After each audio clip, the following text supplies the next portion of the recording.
ഇനി എനിക്ക് പറയാനുള്ളത് സാക്ഷാൽ ഗർണാച്ചോനെ കുറിച്ച് തന്നെയാണ്. എങ്ങനെയാണ് യുണൈറ്റഡ് ഫാൻസ് ഇങ്ങനെ സഹിച്ചുകൊണ്ടിരുന്നതെന്ന് എനിക്ക് മനസ്സിലാവുന്നില്ല. യുണൈറ്റഡിൽ നിന്ന് ഇങ്ങോട്ട് വന്നപ്പോൾ ഞാൻ പല യുണൈറ്റഡ് ഫാൻസിന്റെ അടുത്തും പറഞ്ഞതൊക്കെ എനിക്ക് ഇപ്പോഴും ഭയങ്കര ഓർമ്മയുണ്ട്. ഗർണാച്ചോന് ഒരു പോയിന്റ് പ്രൂവ് ചെയ്യാനുണ്ട് ചെൽസിയിൽ. കാരണം യുണൈറ്റഡ് മര്യാദയ്ക്ക് യൂസ് ഒന്നും ചെയ്തിട്ടില്ല. അമോറിം ടീമിൽ നിന്ന് ഫ്രീസ് ഔട്ട് ചെയ്തു. ഇനി ഇവിടെ ചെൽസിയിൽ വന്ന റിവെഞ്ച് ആർക്കാണ്, റിഡംഷൻ ആർക്കാണ്. ചെൽസിയിൽ വന്ന് കളിച്ച് ഞങ്ങളെ ചാമ്പ്യൻസ് ലീഗ് ക്വാളിഫിക്കേഷനിൽ എത്തിക്കും, ചിലപ്പോൾ നിങ്ങൾക്കെതിരെ ഗോൾ അടിക്കും, അമ്മാതിരിയൊക്കെ പ്രതീക്ഷകളൊക്കെ വെച്ചോണ്ടാണ് ഞാനിരുന്നത്. എന്തായാലും ലിറ്ററലി ഈ സീസൺ ഗർണാച്ചോനെ കണ്ടിട്ട് എനിക്ക് മനസ്സിലായി എന്തുകൊണ്ടാണ് യുണൈറ്റഡ് ഇങ്ങനെ പറഞ്ഞു വിട്ടേന്നുള്ള സംഭവം. എനിക്ക് എന്തായാലും പിടികിട്ടി. ശരിക്കും ഒരു ആരാധകൻ എന്ന രീതിയിൽ നമ്മളെയൊക്കെ എങ്ങനെ ഫ്രസ്ട്രേറ്റ് ചെയ്യാമോ അങ്ങനെ എല്ലാം ഗർണാച്ചോ ഫ്രസ്ട്രേറ്റ് ചെയ്യുമെന്നാണ് എനിക്ക് തോന്നുന്നത്. ഇടയ്ക്കിടയ്ക്ക് ഒന്ന് രണ്ട് മോമെന്റ് ഓഫ് ക്വാളിറ്റി ഉണ്ടാവും. അത് ഭയങ്കര അൺബിലീവബിൾ സാധനമായിരിക്കും. നമുക്കറിയാം യുണൈറ്റഡിന് വേണ്ടി എവർട്ടനെതിരെ അടിച്ച ഗോളും കാര്യങ്ങളൊക്കെ നമുക്കറിയാം. അങ്ങനത്തെ ഇടയ്ക്കിടയ്ക്ക് പല പല മോമെന്റുകളിൽ ഒരു ജീനിയസിന്റെ ഒരു ഷെയ്ഡ് പുള്ളി കാണിക്കും.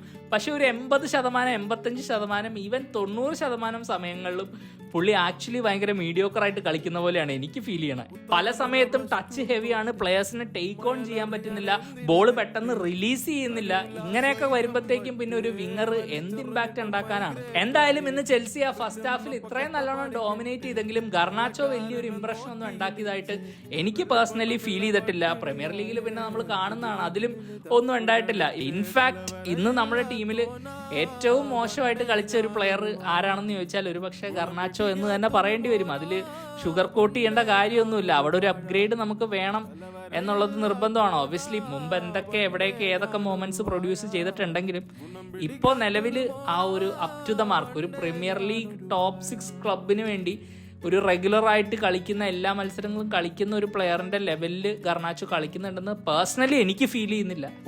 അപ്പം അതാണ് എൻ്റെ ഒരു ഗർണാച്ചോ വെർഡിക്റ്റ്. ഈ സമ്മറിൽ പോവുകയാണെങ്കിൽ അറ്റ്ലീസ്റ്റ് നമ്മൾ സ്പെൻഡ് ചെയ്തതിൻ്റെ ഒരു 70%, 75% എങ്കിലും തിരിച്ചു കിട്ടുന്ന രീതിയിലൊരു ഡീല് വന്നു കഴിഞ്ഞ് കഴിഞ്ഞാൽ സെല്ല് ചെയ്യുക എന്നുള്ളത് തന്നെയാണ്. പക്ഷെ ചെൽസിയുടെ ഒരു അംബീഷന് വേണ്ടി ചെൽസിക്ക് ഇപ്പോൾ എന്താ ആവശ്യം എന്നുള്ളത് നമുക്കിങ്ങനെ ഒരു കുറേ യങ് പ്ലേയേഴ്സിനെ ഒന്നും വെച്ച് പൊട്ടൻഷ്യലിൽ എപ്പോഴെങ്കിലും റീപേ ആവും എന്നൊക്കെ രീതിയിൽ അവരെ വെച്ച് ഇങ്ങനെ കളിപ്പിച്ചുകൊണ്ടിരിക്കാൻ പറ്റില്ല. ഈ ക്ലബിൻ്റെ ഒരു മോഡേൺ ഹിസ്റ്ററി എന്താണെന്ന് നമുക്കറിയാം. എപ്പോഴും കൺസിസ്റ്റൻ്റ് ആയിട്ട് എന്തെങ്കിലും സിൽവർ വെയറിന് വേണ്ടി കമ്പീറ്റ് ചെയ്യുന്ന, അത് ജയിക്കുന്ന ഒരു ക്ലബ്ബാണ് ചെൽസിയുടെ മോഡേൺ ഹിസ്റ്ററി. അപ്പം അതിന് പറ്റിയ പ്ലെയേഴ്സ് വരണം, അതിനുള്ള പ്രോജക്റ്റ് നമ്മൾ ബിൽഡ് ചെയ്യണം. ആ ഒരു പ്രോജക്റ്റിൽ പുതിയ ഏത് മാനേജർ വന്നാലും ഒരു പക്ഷേ ഗർണാച്ചോ അതിൽ ഉണ്ടാവുമോ എന്ന് ചോദിച്ചാൽ എനിക്കറിയില്ല. മേ ബി ഒരു ഇൻഡിവിജ്വൽ ക്വാളിറ്റിയുടെ ബേസിൽ ആരെങ്കിലുമൊക്കെ നിർത്തിയേക്കാം. പക്ഷെ ഇൻഡിവിജ്വൽ ക്വാളിറ്റി കൊണ്ട് മാത്രം നമ്മൾ എങ്ങനെ ജയിക്കാനാ? അല്ലെങ്കിൽ പിന്നെ അത്രയും വലിയ പ്ലെയർ ആയിരിക്കണം.